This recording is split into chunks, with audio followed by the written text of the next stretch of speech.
Esse é o nosso encontro do dia 7/3/2001, parte 2, estudo da análise de obras da série psicológica de Joana de Ângeles, o livro a ser estudado Triunfo Pessoal, psicografado por Divaldo Franco, pelo espírito Joana de Ângeles. Agora eu gostaria de passar a palavra para você, Marlon. Então, nós estamos na segunda questão que eu trouxe para vocês. Quem está assistindo a nossa gravação, só para entender, a gente veio falando da questão da guerra em relação a nós mesmos, nesse mundo interno, destes, vamos colocar entre aspas, demônios pessoais e coletivos, de como se relacionar com tudo isso. E aí a segunda pergunta é a aplicabilidade ou o identificar estas guerras internamente, né?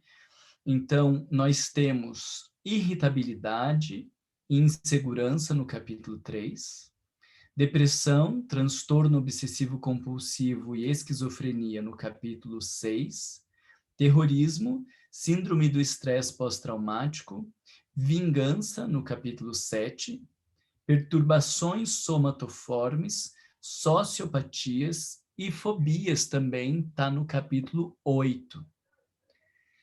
Pode ser, eu não fiz uma análise para afirmar isso categoricamente, mas eu fiquei com a impressão que esse é o livro que Joana de Ângeles mais aborda transtornos.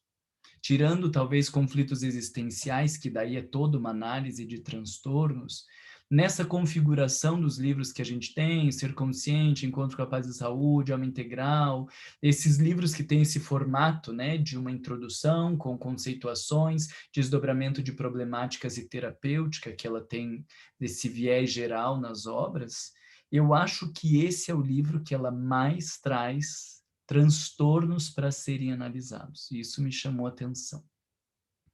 11, né, transtornos que tem aqui para serem analisados. E aí eu queria fazer esse exercício com vocês de ir olhando essa guerra entre esse passado, essa história, esse inconsciente pessoal e coletivo, e este sujeito de agora, e como ele está se relacionando com esse mundo interior e com toda essa sua história, né? Então, vamos colocar assim, que o transtorno, ele vai ser a consequência do sujeito não conseguir se relacionar com o seu mundo interior, tá? Vou repetir para você. O transtorno mental e todos esses que ela traz, eles são consequência do sujeito não ter conseguido se relacionar com a sua história e com a história da humanidade, né? Vamos colocar de um modo assim, né? O pessoal e o coletivo. Não conseguir se relacionar com essas questões. Então, ao invés de viver o triunfo pessoal, ele vive o sucumbir pessoal, ele sucumbe ao seu mundo interior. Fica claro esse raciocínio para vocês? Porque aí a gente pode pegar cada um dos textos, cada um dos itens, e olhando esse sujeito sucumbindo, esse sujeito não dialogando com o seu mundo interno, esse sujeito não sabendo se relacionar com o seu mundo interno. E aí a gente já tem aquele elemento, por conta de uma fragilidade psicológica. Ele não consegue se relacionar com o seu mundo interno. Por isso que daí vai ser importante a gente passando por isso para você entender o que que é, né? A gente define melhor essa fragilidade psicológica, porque é por conta dessa fragilidade que ele não consegue se relacionar com o mundo interno, tá? Então, dúvida aqui? Não? Vamos lá para o irritabilidade e violência para a gente ver se a gente acha esses detalhezinhos do mundo interno. Eu vou trazendo para vocês, porque são 11 também, né? Mas se vocês têm algum ponto, tragam junto para a gente ir acrescentando, né? Porque eu acho que se eu for abrindo para cada um explicar tudo que leu, a gente não vai conseguir terminar hoje, né? Então, o irritabilidade e violência, ela já começa lascando na entrada já. Há uma ineludível herança antropossócio-psicológica que predomina em a natureza humana. Ela já está dizendo, olha, você não é uma história do zero. Você já traz inquestionavelmente, uma herança que é o desenvolvimento do ser humano ao longo dos milhares de anos. Você é produto disso. Você vai ter que aprender a se relacionar com isso. Porque é aquilo que eu dizia, não dá para negar, mas também não dá para ser tomado por isso, que predomina na natureza humana, estabelecendo diretrizes de comportamentos que se expressa através de hereditariedade e dos condicionamentos proporcionados pela educação. Pula um parágrafo, 2 parágrafos, vai lá para o terceiro, para o quarto. Sendo o trânsito evolutivo nas faixas do primitivismo de mais longa duração, então ela está dizendo, olha, você ficou muito tempo nesse primitivismo de mais longa duração.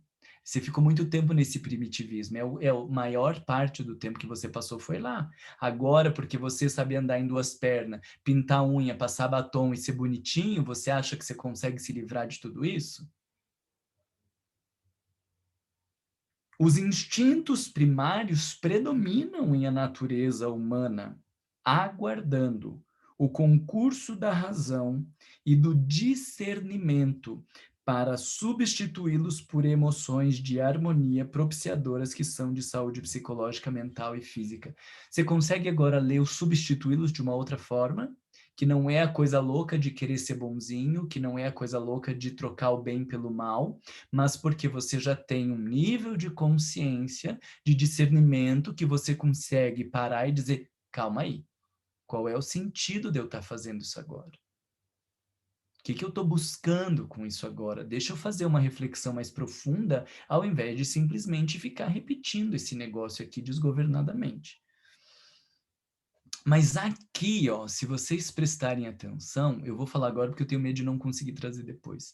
Aqui você já tem ali pontos para ir construindo a questão da fragilidade psicológica. Quando ela diz razão e discernimento, tá? Então já anote lá, quando a gente está falando de fragilidade psicológica, essa coisa da razão e do discernimento. Porque a gente vai construir, tá? Não tem uma resposta pronta que diga fragilidade é isso ou é aquilo, mas o que ela está dizendo é que quando tiver razão e fragilidade, você vai conseguir se relacionar diferente. Quando tiver razão e discernimento, você vai conseguir se relacionar de forma diferente. Então, estes elementos, eles estão ali para a gente entender, até porque olha que bonito isso que eu vou te falar agora, que legal. Quando você está lá no centro espírita, quando você está nos grupos e você perceber as pessoas nesse estado de fragilidade emocional, ou quando você se perceber nesse estado de fragilidade emocional, você consegue entender o caminho para trabalhar com essas pessoas ou consigo mesmo. Quando a gente não tem esse discernimento, a gente vai pela via da repressão. Não, não pode, não, você tem que orar, não, você tem que proteger tua mente, é orar e vigiar. E aí você volta para o período medieval da castração, da culpa, do erro que vai para o inferno. Então, quem sabe essa nossa discussão sobre a fragilidade emocional seja um elemento para este superar do Idade Média, e simples imposições, culpas ou castrações. Não adianta você chegar para uma pessoa e dizer você tem que rezar, você tem que ser mais forte. Não, gente. Tem a ver com o desenvolvimento de um discernimento, de uma razão. Tá já amarrando, a gente vai finalizar isso depois, mas já está começando a amarrar aí. Sair da postura de não pode, não deve, os obsessor, vai para o inferno, vai para o umbral. Por exemplo, o suicídio é muitas vezes isso que a gente faz, a gente tenta convencer o sujeito a não cometer o suicídio pelas ameaças do que vai acontecer após a morte. Isso aí é Idade Média. Isso é Idade Média. Não é o approach que a gente aprende na doutrina espírita. Concordam comigo? Vamos lá. Bom, queria ressaltar esse ponto em especial da irritabilidade, da violência, quando ela está falando que é um negócio que vem lá do instinto primário. Vê se você consegue entender. Não dá para ficar analisando muito da irritabilidade, da violência, da onde vem a irritabilidade. É do primitivo.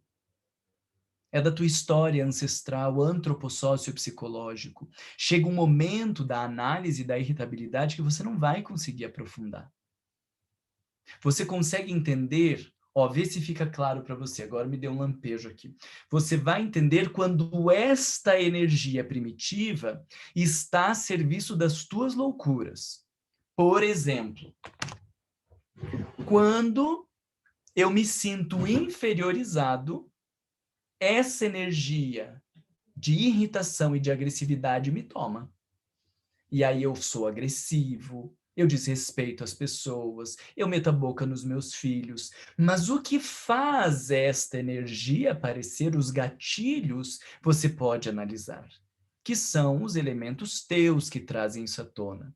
Mas da onde vem a energia agressiva? Não tem como analisar, é do primitivo. É da tua história. É do antropossócio psicológico. Mas você consegue analisar a serviço do que e como essa energia coletiva está entrando na tua vida. Faz sentido para vocês? Regina, o que você ia falar? Você fez um comentário que você falou assim, isso não é a doutrina espírita não é aquela que impõe, e você estava falando da questão da Idade Média, né? Ou das ameaças, ou do obsessor, etc, etc. Que isso não faz parte da doutrina espírita, mas muitas vezes é isso que acontece na casa espírita, em grupos espíritas. Sim. Mas o que eu vou entendendo hoje, Regina, é que esse pessoal não aprendeu, né, também, né? Então, Eu, como enfrentar isso, né, hoje em dia? Que a gente vai contra, entre aspas, um mecanismo instaurado dentro da própria casa espírita. claro. Mas quando a gente começa a entender melhor que é trabalhar com essa fragilidade psicológica, o que é o desenvolvimento do discernimento, por que Allan Kardec fala da fé raciocinada? Vocês entendem? A fé raciocinada tem a ver com isso aqui, o discernimento e a razão. Mas a gente está no centro espírita falando de fé raciocinada, mas a nossa fala é de fé cega. Você tem que acreditar, você tem que fazer, você tem que ter força. A nosso discurso é de fé cega. Porque fé raciocinada tem um percurso muito mais trabalhoso, né? Eu já falava essas coisas para vocês. A fé raciocinada vai vir pela via dos questionamentos, vai vir pela via da contemplação, vai vir pela via do meditar. A fé raciocinada se desenvolve ao longo dos anos.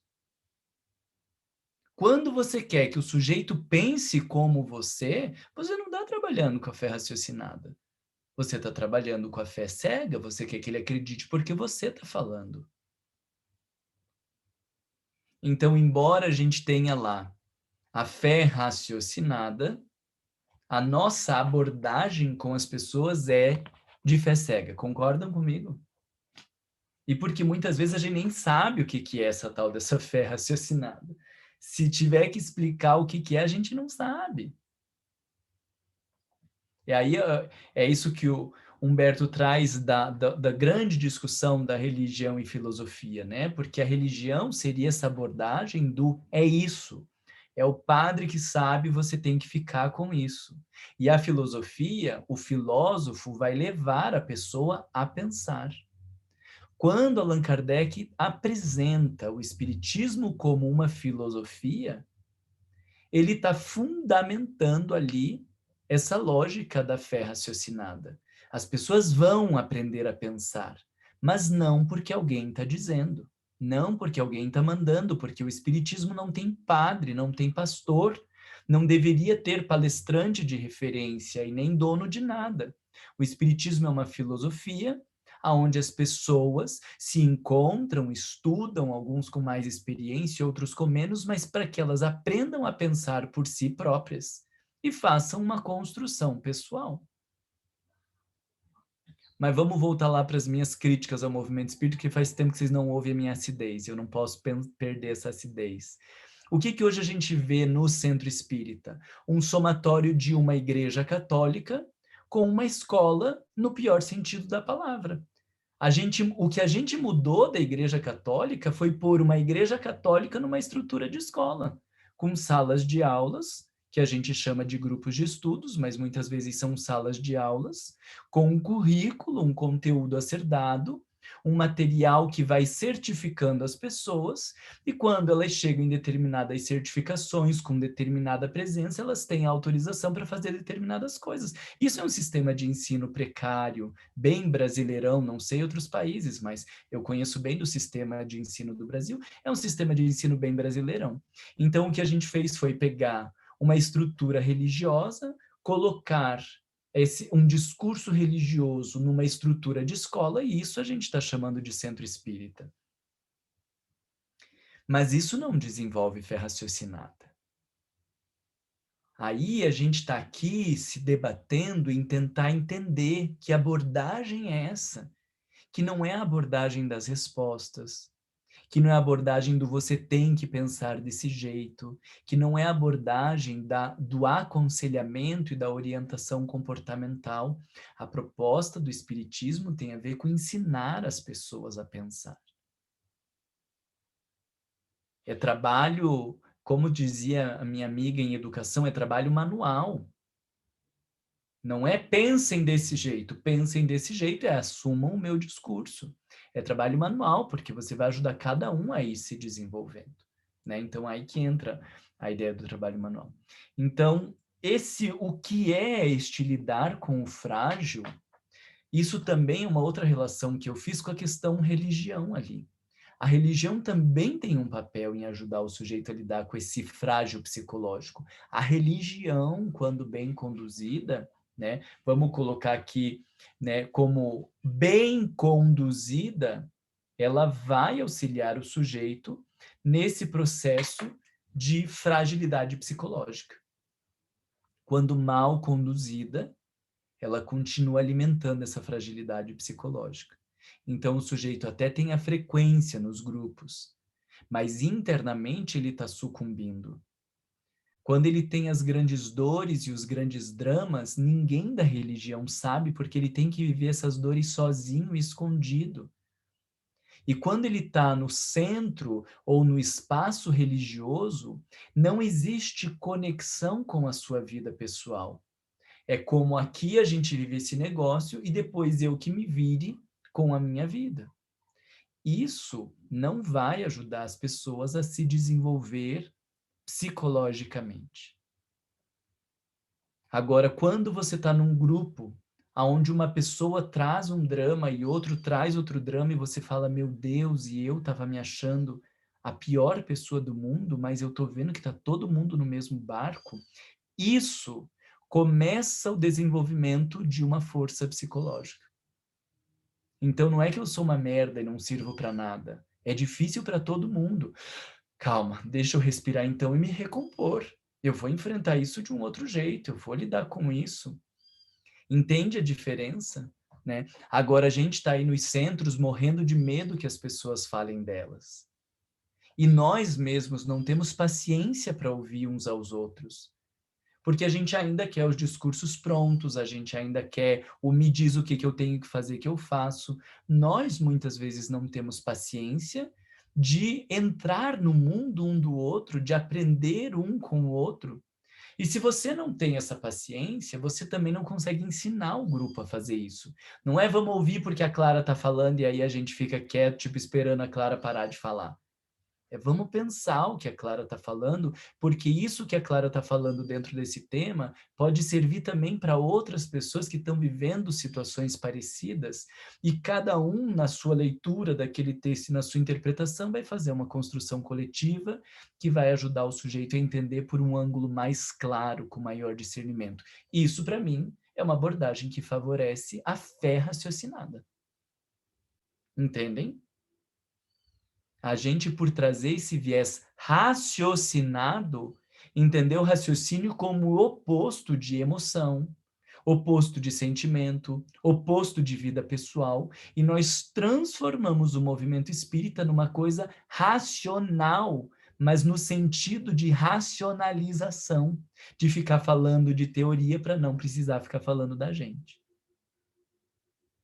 Então, mesmo a energia que leva o sujeito ao raciocínio do discernimento, pode levar o sujeito ao racionalizar do mecanismo de defesa.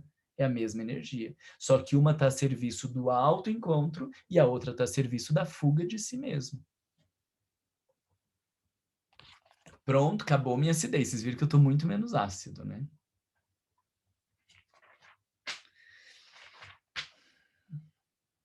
Alguém quer trazer algum ponto aqui da irritabilidade?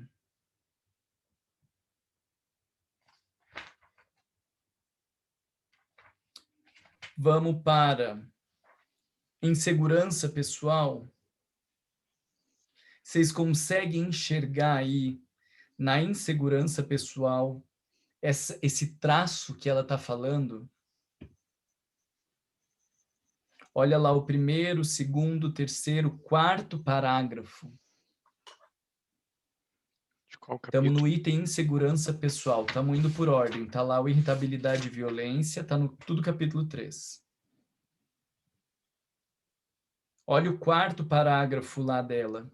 Como resultado dessas heranças primevas, alguns fantasmas emocionais acossam-lhe a consciência, produzindo inquietação que trabalha contra a sua harmonia psicofísica, aturdindo-lhe, dificultando-lhe fluir galhardamente as infinitas possibilidades de alegria. Consegue perceber que é o mesmo mecanismo? Essa coisa arada toda lá do passado, que em algum momento começa a ressurgir. Mas o indivíduo não tem estrutura ainda, ou não conseguiu, né? Pode ser que ele tinha condições, ele não conseguiu ainda desenvolver esta estrutura para dialogar com estas heranças primevas. E aí ele é tomado por isso, que se transformam em fantasmas emocionais. Superando os patamares inferiores do processo, né? Olha, mais lá para frente tem outro ponto bom para a gente, quando o parágrafo começa a insegurança pessoal. A insegurança pessoal, deste modo, remanesce de vidas atuais, toda essa coisa da nossa infância, educação no lar mal orientado, mãe castradora, pai negligente, famílias desestruturadas e vencidas por brigas contínuas, nas quais a desconsideração aos diversos membros induz à perda da autoestima, e de vivências pretéritas, nas quais a conduta malsã foi característica predominante do ego que experienciou abuso de poder, do prazer e do dever, deixando resquícios de culpa esculpidos no inconsciente. Ressumam, olha de volta a expressão que ela usa, ressuma, aparece os dramas angustiantes que o comportamento anterior produziu em outras existências que ficaram estioladas. Juiz interior estabeleceu a necessidade de resgate do crime. É o self dizendo agora, está minimamente organizado, agora vamos começar a dar conta das lambanças todas que você deixou lá para trás. Te dei um tempo para você se organizar, para você entender teu valor, para você encontrar teu lugar no mundo. Agora está conseguindo ficar de pé? Vamos começar a lidar com todos os teus crimes e os teus problemas que você deixou lá para trás. Mas como o sujeito não está de pé direitinho, como ele não aprendeu a se organizar psicologicamente, aí ele cambalece, aí ele tomba, porque ele não consegue agora lidar com essas demandas que o inconsciente está trazendo, dizendo, está na hora de você lidar. Se você ficou brincando nas últimas 2 encarnações, quando a espiritualidade te ofereceu uma reencarnação, te ofereceu o cursinho, te ofereceu um monte de coisa, e você ficou se abobando, problema teu. Agora está no combinado das ordens você começar a lidar com os seus conteúdos do passado. Vocês viram lá aquele caso em André Luiz? Oh, meu Deus do céu, será que é? Eu acho que é aquele último, E a Vida Continua, que tem um caso de um casal, agora eu já não sei se são irmãos, acho que eles são irmãos, faz muito tempo que eu li, não reli, que eles têm conteúdos de 500 anos atrás, que eles agora vão enfrentar de experiências mal-sucedidas de 500 anos atrás. Aí agora, vamos lidar com isso. E pode ser que você sucumba se você não estiver bem orientadinho, pode ser que você dê conta. Então nós estamos numa fase, nesta ida para a regeneração, onde essas pendências que a gente foi deixando, estes atrapalhos, eles têm que ir aparecendo para a gente agora dar conta. Mas o sujeito não conseguiu estar minimamente organizado para dialogar com esse mundo interno. E aí ele sucumbe. A insegurança é uma destas formas de sucumbir e não conseguir dialogar com o seu mundo interior. Faz sentido para vocês?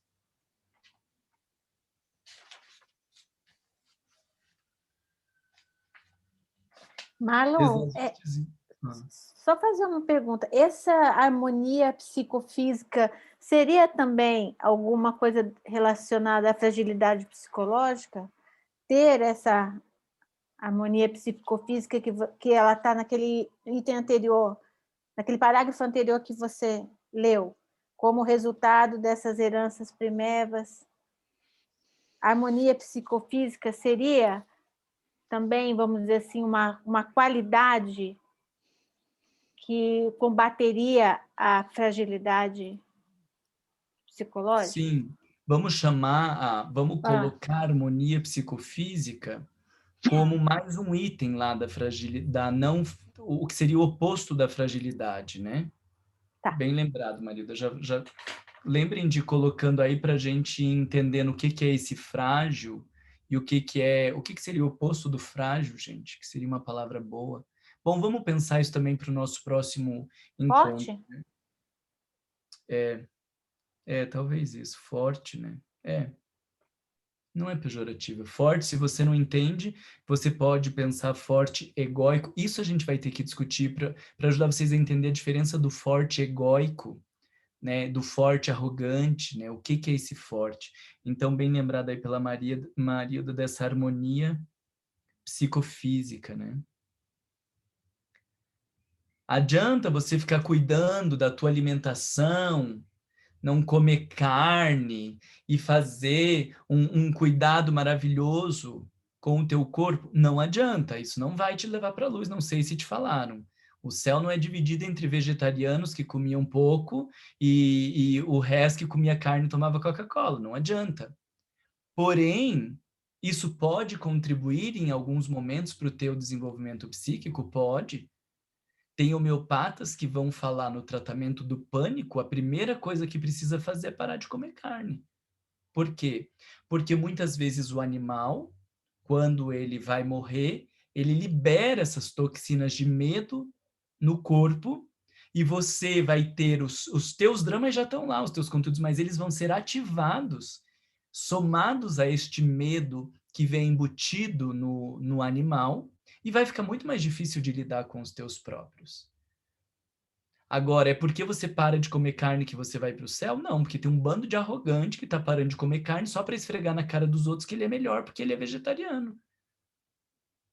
Mas esse cuidado, né, com a alimentação, com a postura, com os exercícios físicos, sem dúvida eles vão ajudar você a se manter em pé. Porque uma alimentação equivocada, atrapalhada, a falta de cuidado com o corpo, vai interferir no teu estado mental, né? Então, entendem o limiar, né? Que delicado. Ei, Marlon, eu pus solidez aí, ó, como o antônimo de fragilidade. Não ouvi, Ângela. O que foi a Ângela que falou? Eu coloquei a solidez como... Solidez, boa. Como antônimo. O que eu ia falar para fragilidade, que a Joana usa bastante, é a maturidade psicológica. Não sei se seria. Boa.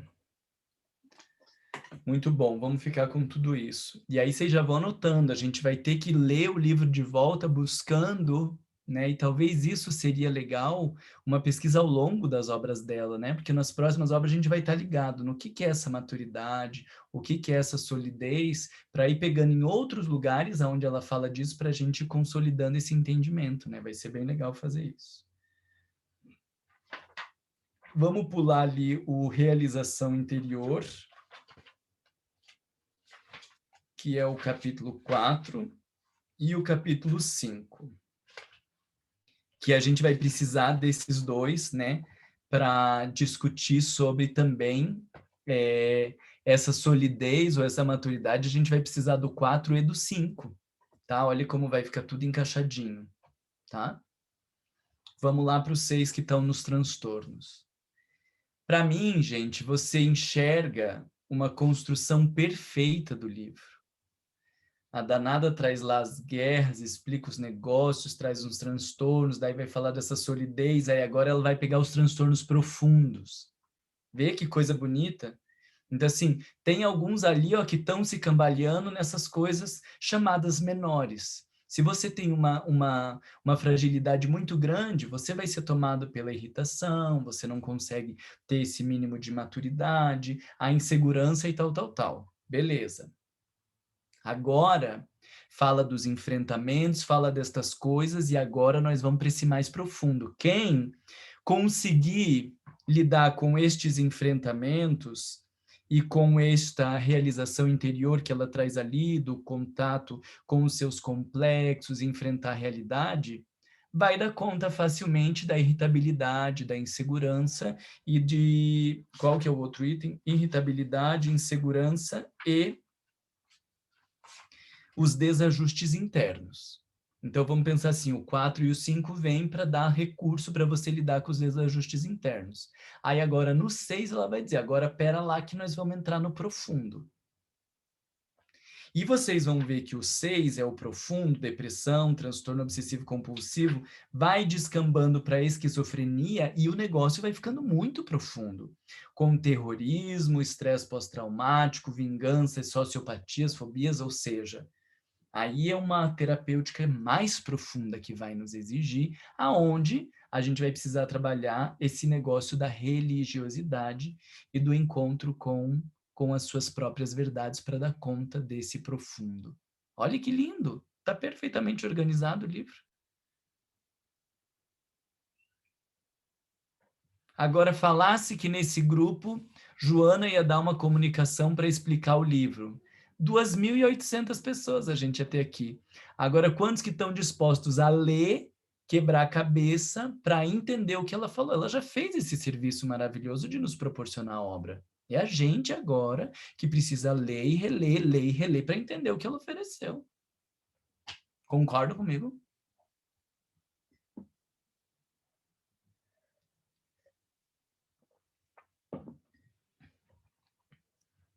Transtorno profundo. Estamos aqui na depressão. Ela já no primeiro parágrafo já dá uma cacetada, né? É o somatório dos pensamentos, das atitudes e das realizações. Então, assim, não vai ser do nada, você é uma construção de um monte de coisas que você está fazendo. Ninguém vai resolver depressão colocando um sorriso no rosto, simplesmente tomando remédio e se esforçando para ter força de vontade e ser feliz. Não vai dar. Nós estamos falando de uma coisa mais profunda, que tem raízes muito mais profundas.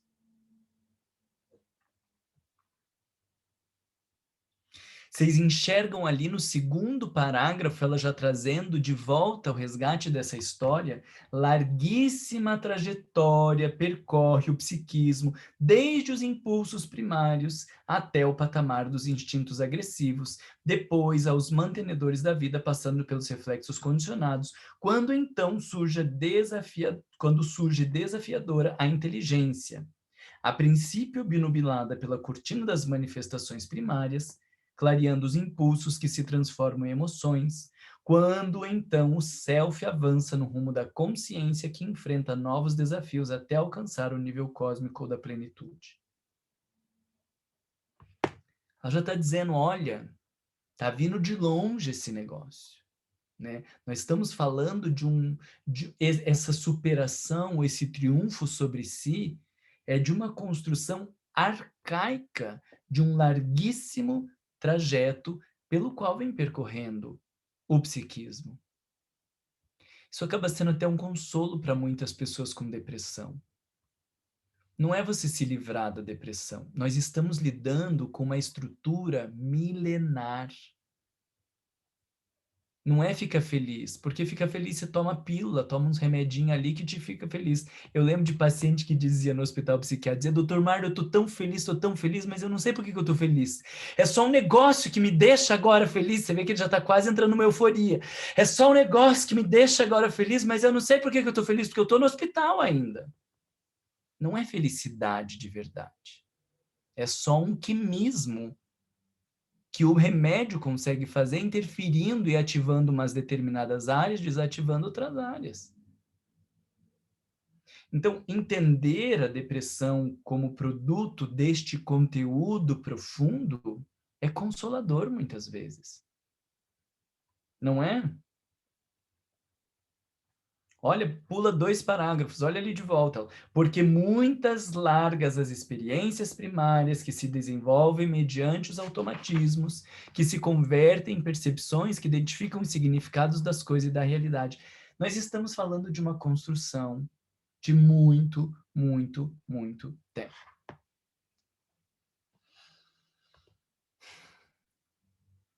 Primeiro parágrafo ali da depressão. Veja que agora a coisa já é um pouco mais profunda. Lembra que eu te falei, o sujeito não aprendeu a se relacionar com os próprios conteúdos. Então tem, como eu gosto de chamar, a merdalhança dentro de todos nós. Mas alguns conseguem olhar para isso e desenvolver humildade. Na hora que alguém elogia, você consegue olhar e dizer, tá, isso eu sei que eu faço bem, mas não vamos exaltar muito, porque eu sei a lambança que é aqui dentro. Isso é um sujeito humilde.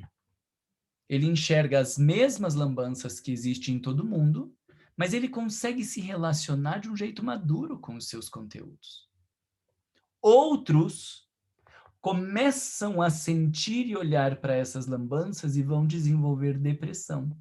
Então tá ali na primeira frase para você entender. Na raiz psicológica do transtorno depressivo ou de comportamento afetivo. Se você não sabe o que ela está falando aí, comportamento afetivo é o transtorno bipolar, tá?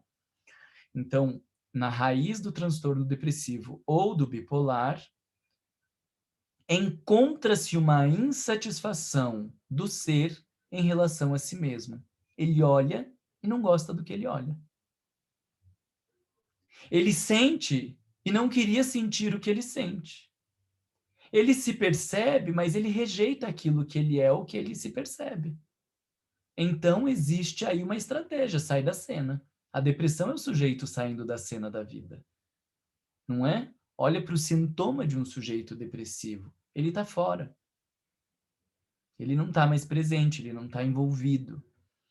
Mas não adianta dizer volta para a cena. Ele vai ter que aprender a olhar com outros olhos para si mesmo. Ele vai ter que aprender a se relacionar com os seus conteúdos de uma forma mais madura. Em última instância, o sujeito da depressão é como se ele olhasse para a vida e para si mesmo e dissesse, eu não quero. Se é assim, eu não quero. Não estamos falando racionalmente. Nós estamos falando inconscientemente. E aí a criança consegue sair da brincadeira. A criança consegue quebrar as coisas. Mas quando a gente é adulto, não dá para sair da cena. Claro que o extremo do sair da cena é o suicídio, né? Mas a depressão é como eu tentando sair da cena, porque eu não quero. Se não é do meu jeito, eu não quero. Entende aí a imaturidade na forma de se relacionar com os próprios conteúdos? Lá mais para baixo ela diz medos e surdas revoltas, né? É tudo dentro desse mundinho do não estou conseguindo lidar, do estou olhando e não estou aceitando, que é isso. Não consigo me relacionar com isso que eu sou. Na depressão, eu tenho vários vídeos sobre depressão, tá? Se vocês quiserem olhar com mais calma, a depressão vai ter uma complexidade maior, que aquele conteúdo agressivo, né? Ele é voltado para o próprio sujeito, né? Como se ele mesmo tivesse num movimento autodestrutivo.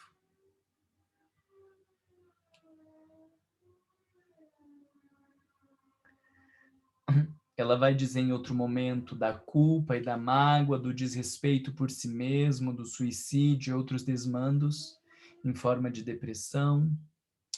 Depressão é super pesado. Claro, a gente poderia ficar 3 horas só debatendo sobre depressão ao longo de um ano inteiro, todos os meses, e vocês iam ver a complexidade desse capítulo, né? Eu não sei se eu já falei para vocês, mas quem quer estudar melhor sobre depressão, esse capítulo, sem dúvida nenhuma, é a melhor referência para ser estudado, mas você já consegue ver que você tem que ter uma leitura mais ampla para você conseguir entender melhor o item, né?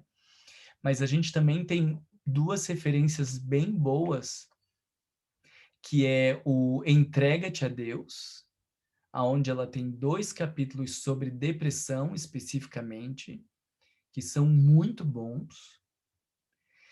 E um outro livro que ela não aborda diretamente as falas da depressão, mas que são todos temas que tangenciam a depressão, vai falar dessa noite escura, vai falar dos complexos e tudo mais, que é um livro que eu não vejo ser muito falado no movimento espírita, é o Renovação, Atitudes Renovadas.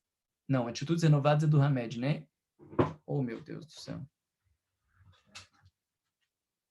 É Atitudes Renovadas. E qual que é o do Hamed lá? É Renovando Atitudes. Ah, isso que eu fiz a cor.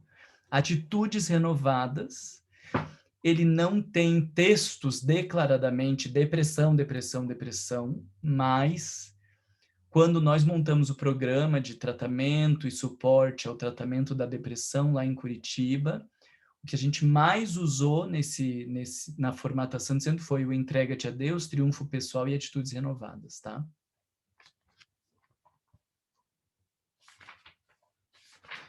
Transtorno obsessivo compulsivo. Terminaram as anotações. Posso ir? Transtorno obsessivo compulsivo. 1, 2, 3, 4º parágrafo. É neste mundo íntimo, no inconsciente pessoal, que se encontram as fixações perversas e desvairadas do primarismo do ser, que permanece durante o período da razão, gerando distúrbios que reaparecem na consciência atual, desestruturando os equipamentos da saúde física, psíquica e especialmente emocional. Vocês enxergam que todos os transtornos, a gente está falando do mesmo acontecimento? Começa a vir o sujeito frágil psicologicamente, não consegue dar conta, aí a coisa desanda. Não tem uma maturidade para olhar e se relacionar com os seus conteúdos internos. Então, veja assim, para você olhar bem na prática, né? O sujeito do toque, ele está fazendo o quê? Os pensamentos compulsivos de punição. Por que precisa de pensamento compulsivo de punição? Porque ele está vendo um monte de cagalhanças dentro dele, ele não consegue olhar e dizer, fiz e vamos lidar com isso. Vamos reconhecer. Ele está tentando fugir do enfrentamento com ele mesmo no movimento punitivo. E aí vem os pensamentos e vem a estratégia imatura. Então eu começo a olhar, e agora, melhor do que nunca, a palavra cagalhança funciona. Eu começo a olhar para a cagalhança dentro de mim e vou lavar a mão. Vou limpar a casa. E vou tentar limpar toda a sujeira que está lá fora. É da sujeira fora que a gente está falando? É do chão sujo que o transtorno obsessivo compulsivo está falando? Não. É da sujeira interna. É daquilo que é o primarismo do ser humano que ele não consegue suportar. Só que como ele não consegue se relacionar com isso, ele se culpa e vai para o ato compulsivo tentando compensar. Está vendo o sujeito sucumbindo à guerra interior? Está vendo aí o sujeito que não consegue olhar para estes conteúdos que reaparecem e dizer, sim, fiz muita burrada. Matei, estuprei, fiz o mal, não usei bem do meu tempo. Deixa eu aprender com essas experiências.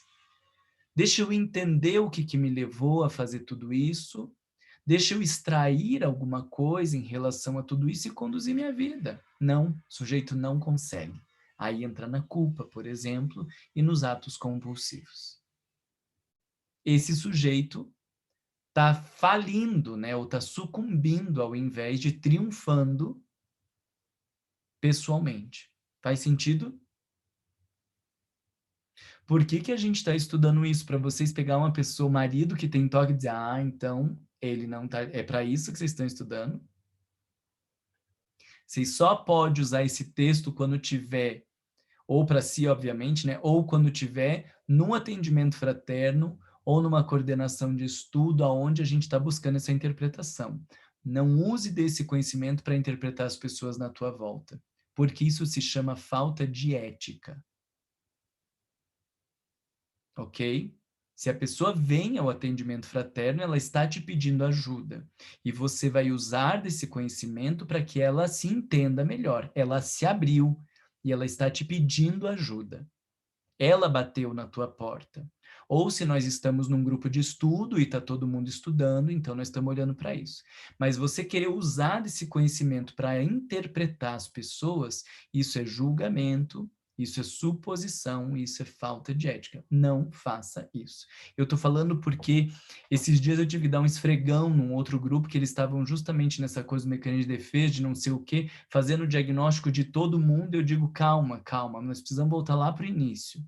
Como início, Mar? Não, o início de por que Joana escreveu. Ela não fez manual para vocês saírem julgando as pessoas, ela escreveu para cada um. Então vamos parar essa discussão e cada um escreve quais são os seus problemas. Daí vocês vão buscar em Joana os seus problemas. Porque de repente vira uma delícia você começar a olhar todos esses problemas e sair atirando para tudo que é lado, supondo sobre a vida das pessoas. Isso é falta de ética. Ok? Esquizofrenia. Esquizofrenia, para ajudar vocês, quem quiser pensar um pouco mais sobre a esquizofrenia, a minha sugestão de leitura, o que eu acho que melhor explica esquizofrenia junto com o que Joana põe aqui, é os dois... Meu Deus, eu estou esquecendo todos os nomes dos livros. Entre os Dois Mundos. Entre os Dois Mundos, de Manuel Filomeno de Miranda. Uma análise impressionante sobre esquizofrenia. E eu vou sugerindo, porque daí vocês vão anotando também aí nos livros de vocês, se algum dia for fazer uma pesquisa, alguma coisa, vocês já têm essa referência. Lá, o que Joana de Ângeles fala aqui em teoria, você vê lá no caso. Muito legal, muito legal. E ela vai passar, né, declaradamente aqui pela questão da culpa. Manuel Filomeno de Miranda vai explicar que o esquizofrênico é o sujeito que cometeu graves equívocos na encarnação passada. Ele traz uns exemplos fortes assim, de juízes ou políticos que usaram do poder e de uma certa autoridade para prejudicar muitas pessoas, de enfermeiros ou médicos abortistas que passaram a vida aí ajudando um monte de gente a se atrapalhar. Pessoas que, assim, pegaram bem pesado naquela linha do vamos se afundar, vai ser nessa encarnação que a gente vai se afundar. E pessoas que se afundaram bastante. Aí, quando o sujeito sai desta encarnação e começa a tomar consciência de todos os equívocos, é como se o psiquismo precisasse romper. Eu não suporto pensar que eu seja esta pessoa. Então, o psiquismo rompe. E nós vamos ter aqui o Marlon e aqui o monstro. E aí nós vamos ter a cobrança desse monstro. Então, o tipo mais comum de delírio na esquizofrenia é o delírio persecutório. Por quê? Sejam os espíritos que eu prejudiquei, ou seja a minha própria consciência, tem alguém correndo atrás de mim dizendo que eu sou um monstro. Mas o que faz a esquizofrenia não é ter cometido todos os equívocos. Porque nós também cometemos muitos equívocos. O que faz a esquizofrenia é a não maturidade psicológica para olhar, ajoelhar e dizer, meu Deus, eu me perdi demais me dá uma chance para refazer. Entende a diferença? Então, essa imaturidade psicológica, essa não solidez espiritual, faz com que ele rompa. Eu não consigo assumir que eu fiz, que eu lidei. Então, ele rompe. E nessa de romper, ele desenvolve o que a gente chama da psicose. Então, lembra lá daquela brincadeirinha boba dos psicólogos que diz o neurótico constrói castelos no céu. O psicótico mora neles, porque ele acredita numa outra realidade que não é a realidade que ele está vendo, porque ele está imerso nesse mundo tempestuoso dentro dele mesmo. Ângela, que você ia falar? Voltando no toque, transtorno obsessivo compulsivo, uma vez eu ouvi que é um dos transtornos mais difíceis de ser tratados. E a outra pergunta, se isso aí realmente é uma realidade, e a outra pergunta, se a compulsão é a mesma coisa que o transtorno obsessivo-compulsivo e que a gente troca um pelo outro. Por exemplo, eu sou alcoólatra, aí eu pego, largo o álcool, mas eu me viro chocólatra. Tá, não, mas a estrutura psíquica da compulsão é diferente desta compulsão do toque. A complexidade que faz o toque é o pensamento punitivo e a compulsão para aliviar o pensamento punitivo, tá? Então, eu estou tentando me livrar do pensamento punitivo. Eu estou tentando limpar, eu estou tentando salvar, eu estou tentando me guardar. Mas é só uma estratégia para o pensamento punitivo. As compulsões que a gente está falando aí, nossas do cotidiano, de internet, de comida, de sexo, de bebida, essas coisas todas, elas têm uma estrutura diferente, que é eu estou buscando para tentar me preencher. Eu estou tentando encontrar um sentido de vida. Eu estou tentando anestesiar estas coisas que eu não estou conseguindo lidar. Então, ela tem uma estrutura um pouco diferente.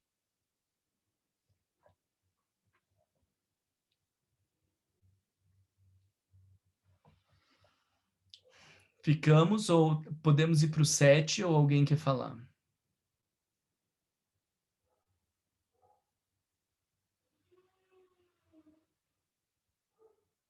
Bastante coisa, né, gente?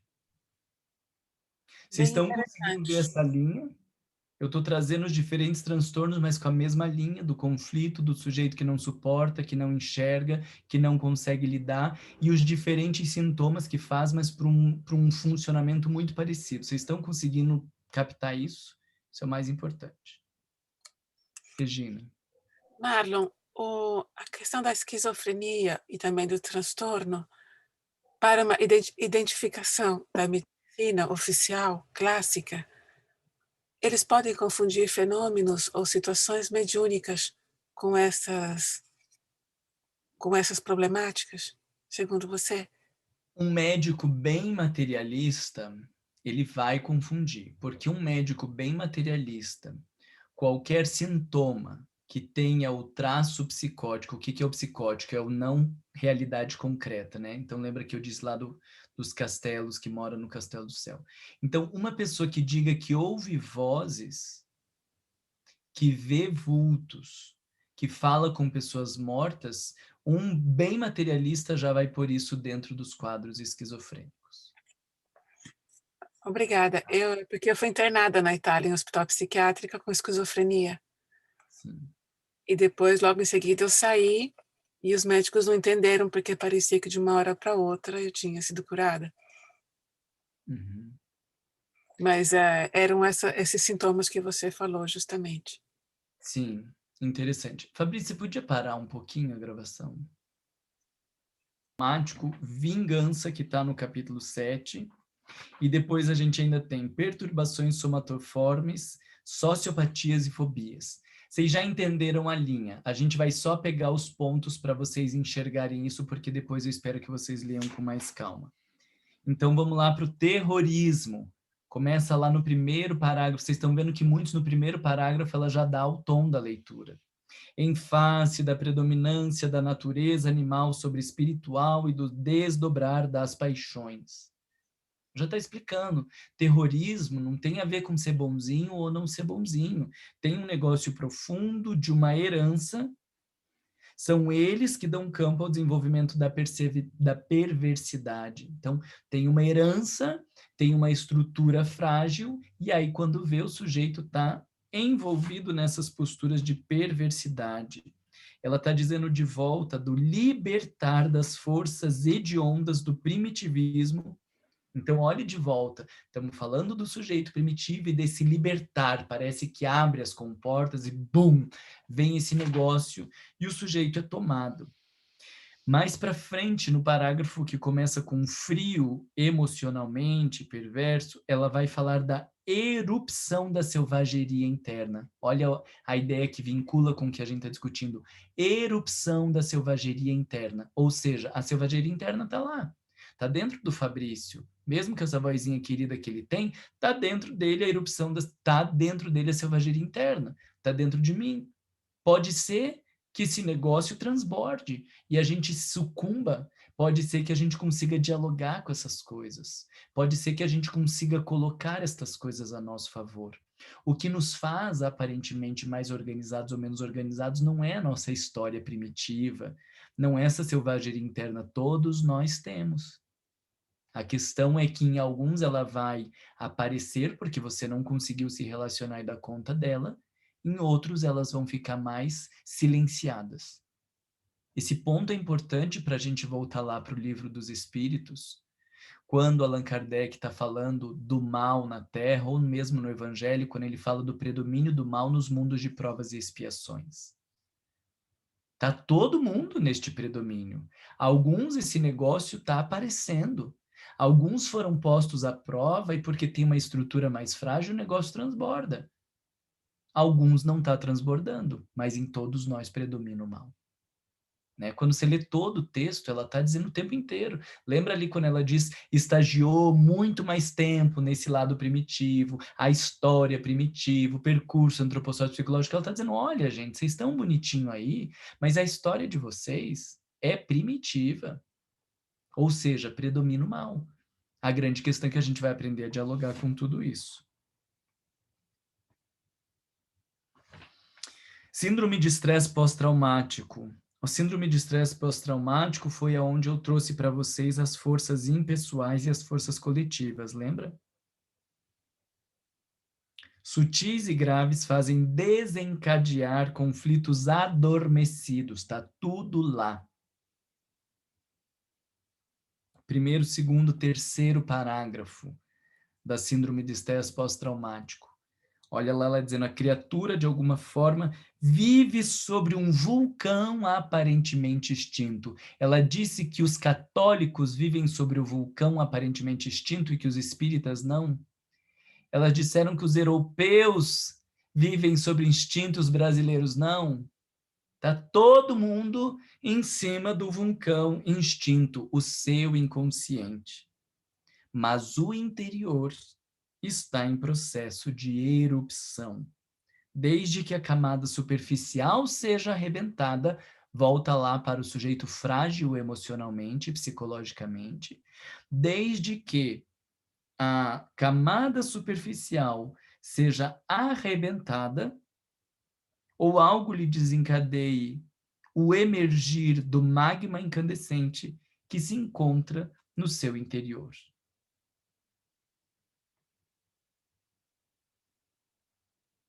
Todo mundo no mesmo barco, fica claro para vocês?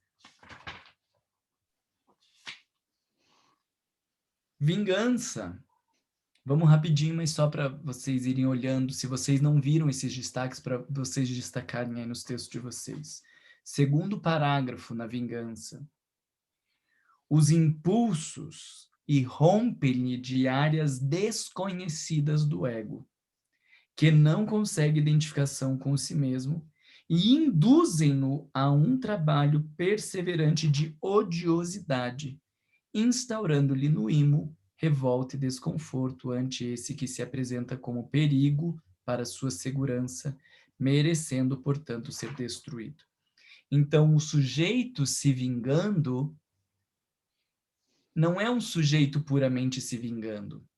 É um sujeito que viveu uma dor, que viveu uma complicação e porque é frágil psicologicamente, é tomado pelos conteúdos não elaborados internamente e vai agora colocar no suposto a ser vingado, que ele está se se vingando, os seus conflitos internos do passado primitivo que ele não deu conta. E ela coloca isso ali, ó, mais para frente.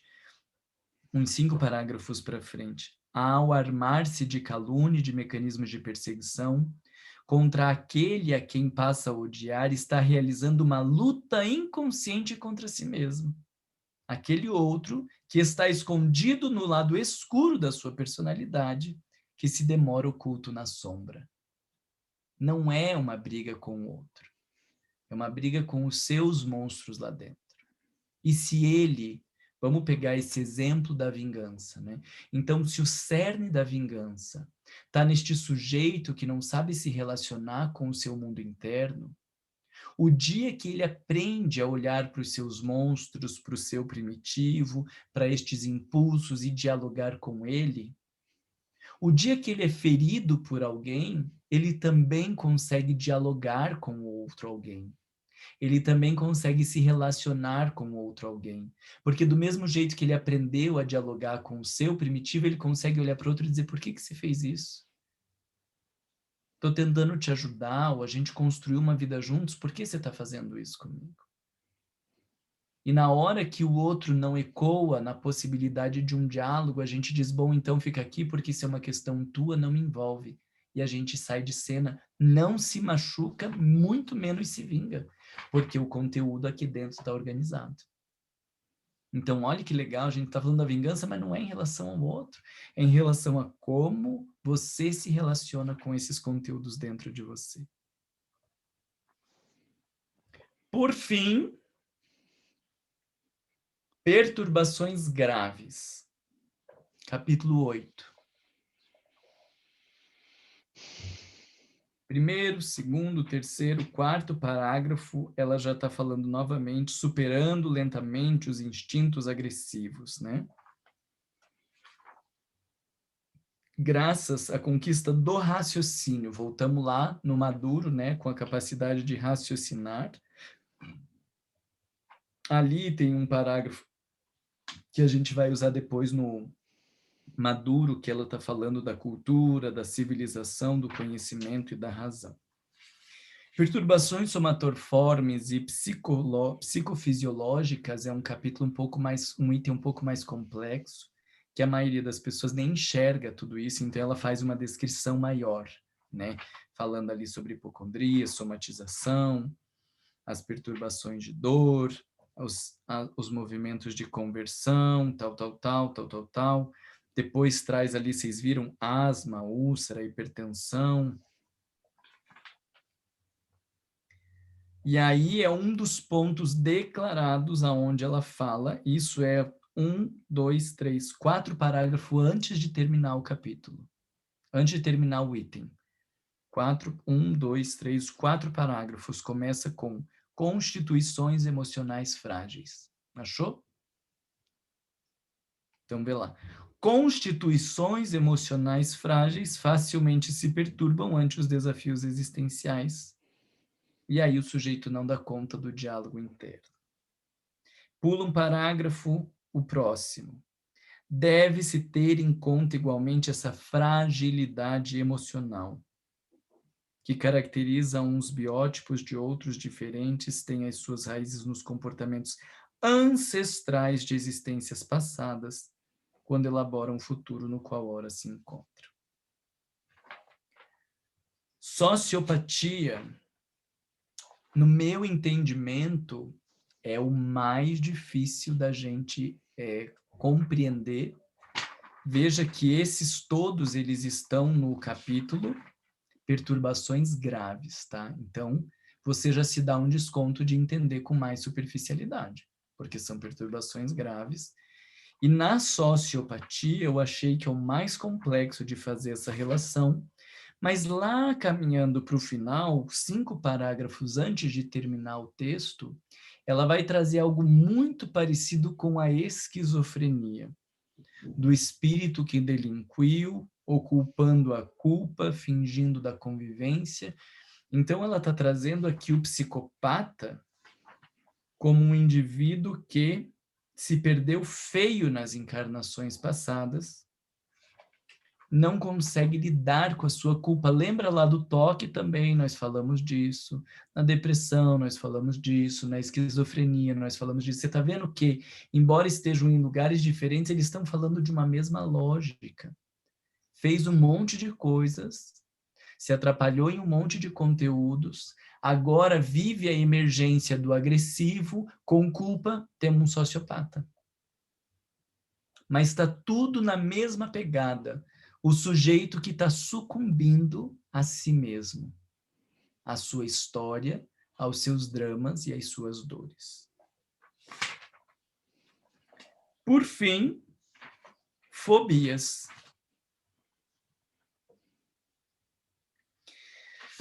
Quase para acabar também o item fobias, 3 parágrafos antes de acabar fobias, veja lá ela dizendo: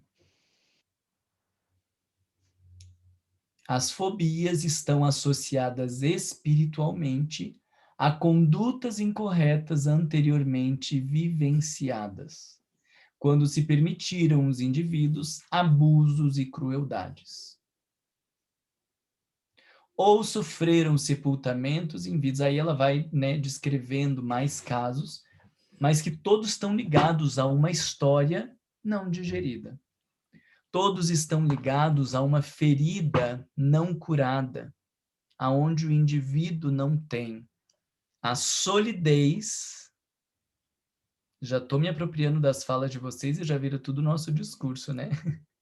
A solidez psicológica para enfrentar a sua própria história.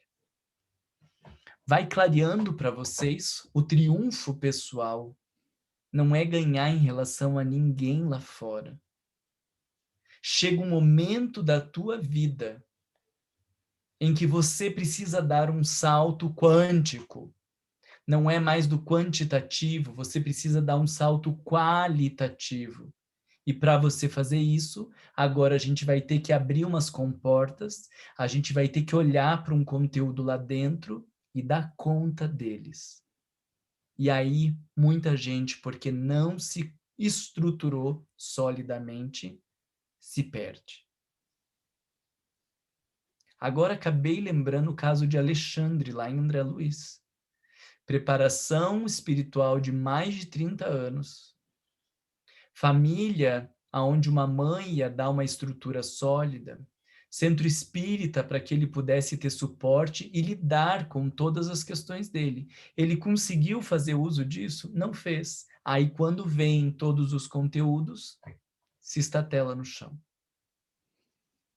Conseguem vocês, por fim, entender a importância do centro espírita enquanto instituição para favorecer o desenvolvimento da maturidade psicológica e do fortalecimento emocional, para que o dia que a vida trouxer as provações para as pessoas e que as comportas deste passado pessoal e coletivo começarem a vir, ele ter condições de se relacionar com estes conteúdos.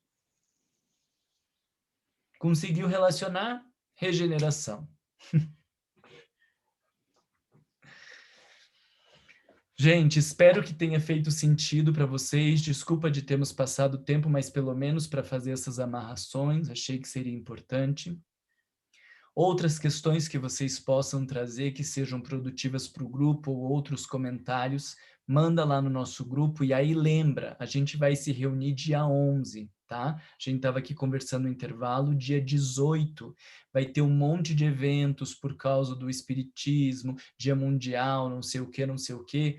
Então vai ter muita coisa, tem gente que vai estar aí atrapalhada com esse dia. Então a gente vai se reunir uma semana antes, que vai ser dia 11 de abril, para a gente fazer as amarrações do nosso livro. Talvez a gente não precise de tanto tempo como essas nossas 3 horas, mas vamos ver o que Jesus manda. Combinado? Beijo, então, para vocês. Bom mês, então, que a gente se vê de mês em mês. Bom mês para vocês e a gente se encontra na próxima. Tchau, tchau.